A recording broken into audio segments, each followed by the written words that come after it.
waxaan bixin doonaa insha Allah taala xaaladda guud ee gobolka Doolo inaan warbixin yar oo kooban aan ka bixino gaar ahaan dhinacyada amniga iyo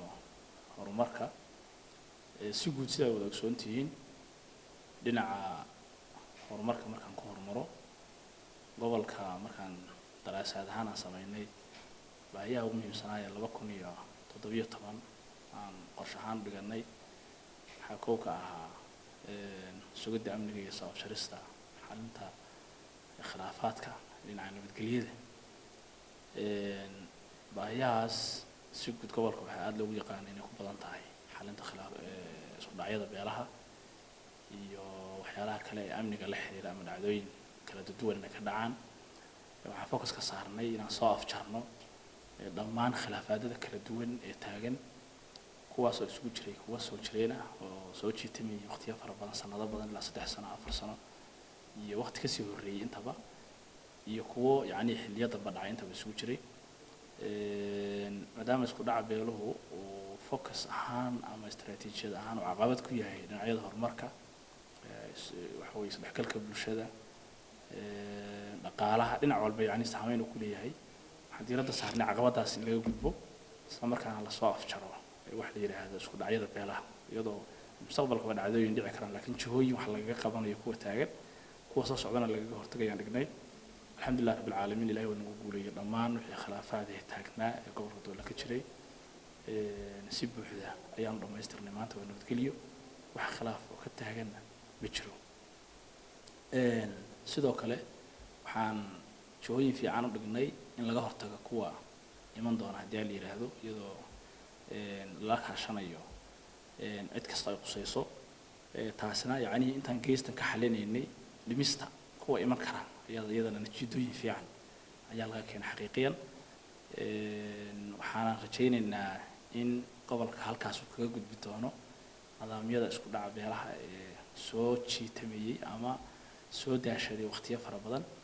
annaga ku yaraynayna ka hortag la dagaalanka waxyaalaha keenaya xalinta waxa weeye kuwii soo jiray oo jiitamay inahaas anagoo focus ka saarayna iyo wacyigelin ballaaran oo bulshada laga siinayo arrintan dhibaatada ay leedahay iyo saameynta ay leedahay haddii laga gudbo meesha la gaari karo markaan intaas oo dhan isku soo ururiyay isfahankaas ballaaran oo yimid kadib waxaan ku guuleysanay dhammaan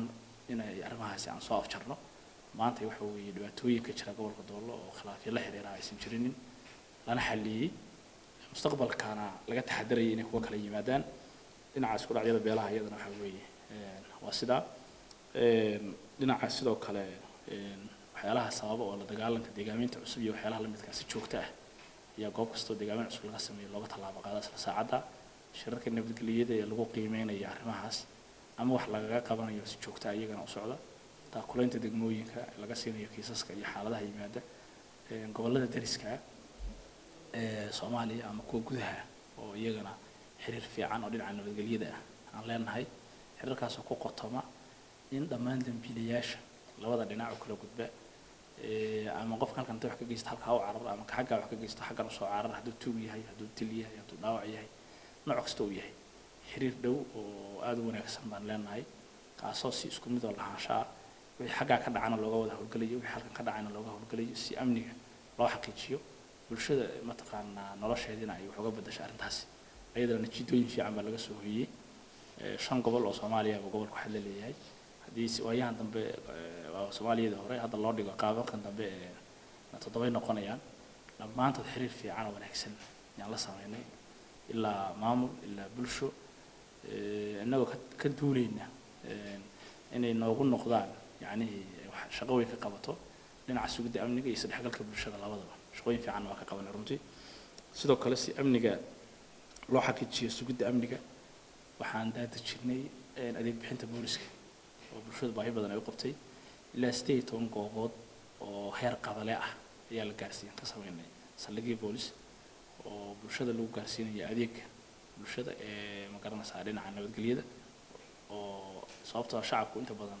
qabaleeyo waaweyn oo bulsho badan ku nooshahay baa jira arrintaasna waxay keentay marka go'aanadii noocaas ah la qaatay waxay keentay natiijooyin fiican oo nabadgelyada sugidda amniga wax badan ka qabtay dhinaca marka si guud marka soo duuduubo gobolka Doolo xilliga ugu fiicnaa oo ugu nabadgelyaysanaa ayuu maanta ku jiraa halkaas shaqooyinka la qabtayna ma ahan kuwa kaliyaata waa la qabtay loo eegayo laakiin meeshii laga soo qaaday marka la eego iyo meesha la keenay natiijo fiican baa la gaaray waxaan ku taxadaraynaa marka in halka ay joogto kor looga sii wada mooyaan inaysan hoos uga dhicin inta kadib dhinaca horumarka ayadana problemyada aan darisnay 2017 bilowgiisii waxaa ka mid ah gobolka baahiyaha ugu weyn ka jira inay dhinaca horumarka inay ka mid tahay iyadoo wax badan laga qabtay runtii haddana marka la eego ballaarkiisa iyo dadka ku nool iyo qaabkiisa loo dhigo baahi aad wali badan oo dhinaca horumarka ah ayaa ka sii jirtay saddex qodob baan u dejinay dhinaca horumarka inaan gobolka wax kaga bedelno jihada koowaad waxa weeye in baahiyaha asaasiga ah ee bulshadu u baahan tahay oo heer deegaan iyo heer federaal iyo meelaha kala duwan ka jira in culays badan aan saarno ama waqti badan gelino sidii loo raadin lahaa xafiisyada qusayso natiijooyin fiican baa ka yimid hadday dhinacyada kala duwan ee horumarka ay tahay caafimaadka biyaha ha ugu muhiimsanaadaan sidoo kale waxa weeye iyadana adeegyada la xidhiidha anteenooyinka oo bulshada baahi badan ay u qabtay runtii horumarka bulshadana qayb ka ah dhul aad fara badan baan gaarsiinay muddadii la joogay anteenooyinka qabalaya fara badan oo maanta ka shaqeynaysa bulshada adeegii khadka si toos ah u helayaan kuwa badanna way noo dhiman yihiin waxaan hiigsanaynaa dhammaan qabalayada gobolka in la gaarsiiyo adeega anteenooyinka waxaa arrintaas sahlay xiriirkii fiicnaa aan la sameynay Ethio Telecom iyo mas'uuliyiinteeda iyo cabashadii bulshada aan gaarsiinay iyagoo runtii jawaab fiican bay ka bixiyeen xafiiska madaxweynaha iyo xafiiska Ethio Telecom iskaashanaya natiijooyin fiican baana ka soo baxay ilaa hadda dhul badan baa la gaarsiiyey inta dhimanna processka iyo geedi socodka ku jiraan 50 ilaa 60 goobood way gaarayaan dhulka hadda anteenooyinkaas inta la gaarsiiyey oo shaqada bilaabay iyo inta process ku jirta marka la isku daro waxay muujinaysaa marka kor u kac fiican oo dhinaca adeegga bulshada inay helaan inay halkaas ay marayso dhinaca leerka oo baahida ugu badan ee bulshada gobolka inta badan ay qabtay iyada haddana laftigooda shaqooyin fiican baa ka socda dhinaca solarka oo kale waad ogeydeen degmada Danood oo qoriga solar aad balaaran baa laga hirgeliyo si fiican bulshada ugu shaqeeya daratoolo kale xarunta solar fiican oo weyn baa ka jira galaadi iyo galxamar iyo booq iyagana asaaskii baa ka jira shaqadii waa socota mashruuc solar ah oo laga hirgelinayo heliyub degmada xarunta helo iyadana waxa weeye leerka 24 saac wadada maraya ayaa loo jeediyaa oo processkiisa waa socda wardheer leerka 24 saac si toos ayuu uga shaqeeyaa laakiin magaalada badankeeda leerkii ma gaarin oo kii hore uu ku talaalanay iyadana waxa si fiican hadda u socda leerkii magaalada expansionkii ama fidintii xaafadaha magaalada la gaarsiinayay walow hadda muddooyinka dambe shaqadu taagan tahay caqabado la xiriira xagga qalabkii oo gaab ka galay iyadana waxa weeye dabagal fiican ma ku haynaa sidii shaqadaasi ay u dhaqaaqi lahayd dhinaca leerkana marka shaqooyinkaas si fiican uga socda dhinaca caafimaadka oo kale shaqooyin fiican baa laga qabtay biyaha shaqooyin fiican baa laga qabtay waxbarashada shaqooyin fiican baa laga qabtay iyadoo wali ay goldololooyin badan ee dhanka waxbarashada ay ka jiraan shaqooyinka marka horumarka saddexdaas aan u kala qaadnay heer kali iyo heer federaal wixii jira inaan raadin iyo joodi gelino miisaaniyada degmooyinka oo waxyaalo natiijada fiican aan lagu qaban jirin wax natiijada in loo bedelo oo bulshada wax u qabanaya in lagu qabto iyo dhinaca ka qaybgalka bulshada saddexdaas qodob baan u kala dejinay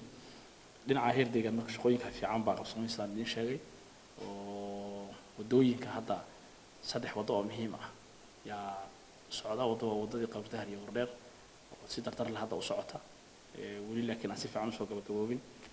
wadada buuhoodle ilaa wardheer isku xidh doonta wardheer ilaa waxa weeye Tuurdibi ama dhinaca galdogo ama gobolka Mudug iyadana wadada isku xidh doonta jirta miisaaniyada marka wixii heer deegaan iyo heer federaal in qaabka looga hawlgalo heer degmo miisaaniyadeeda wax la taaban karo in lagu qabto tusaale ahaan xilliyadii hore inta badan waxaa dhacaysay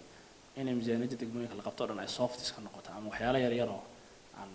aad bulshada wax badan ku soo kordhinaynin sanadkan waxaan culays ka saarnay koow degmo walba mashruuc weyn oo xarunta degmada laga hirgelinayo in la sameeyo meelaha qaar wadooyin baa ka dhignay meelaha qaar waxa weeye haamo waaweyn oo keedka biyaha baa laga dhigay meelaha qaar xarunta qalliinka hooyada iyo dhallaanka laga dhigay degmo walba iyo baahideeda iyadoo lagu salaynayo todobada degmo xarun mashruuc weyn oo macquul ah oo miisaaniyad fiican ku baxayso meeshii waxyaalo yar yar inta la qaybiyo ay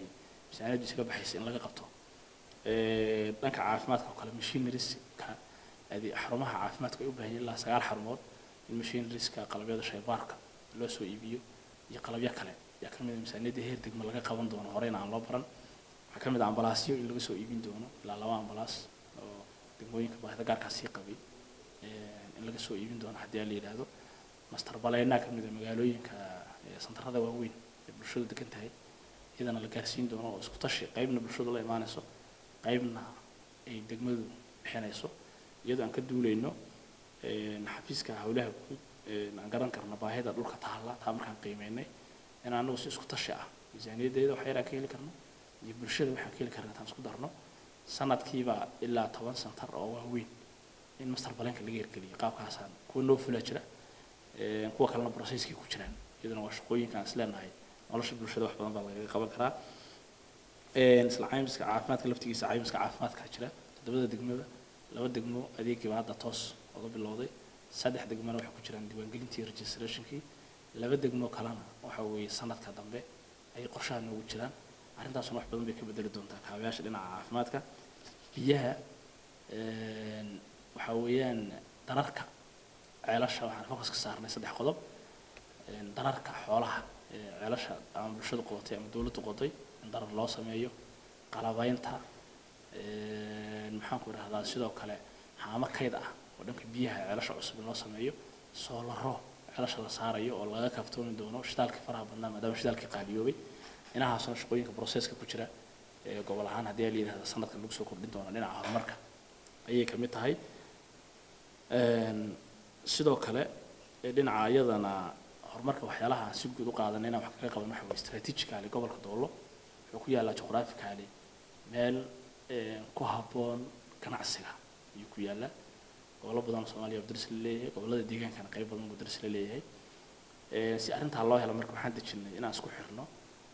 isku xir dhaqaale ama ganacsi bulshooyinka gobolkan waxaad kala leeyahay sida ogtiin gobollada dariska meelaha qaar waxa laga yaabaa conflict iyo khilaaf inay ka iman jireen awal laakiin maanta iskaashi horumarineed baa ka imanaya runtii mashaariic waxaa jira degmooyinka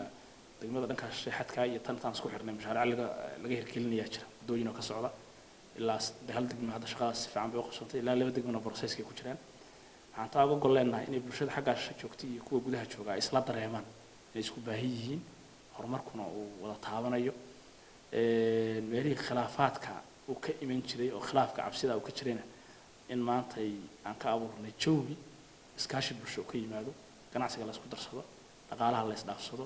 gaadiidka iyo bulshadana ay toos isku xirmaan iyadoo markasta laga taxadarayo dhinaca amniga culayska la saarayo socodka bulshadana aan dhibaato lagu keenin waxaan higsanaynaa marka haddii la yiraahdo xarunta gobolka Wardheer inay noqoto meesha ay Soomaali isugu timaado haddii la yiraahdo gobollada dariska oo dhan isugu yimaadaan ka wada ganacsadaan iskugu xirmaan ayaan iyadana waxa weeye higsanaynaa dhinaca dakhliga haddii aan ku daro 6 bilood dakhligii qorshaysnaa boqolkiiba 99.2 ayaa iyadana waxa weeye soo xarootay natiijo fiican baa halkaas yaa laga gaaray oo dhinaca dakhliga soo xareynta bishana sidoo kale iyadana si buuxda u soo xarooday dakhligii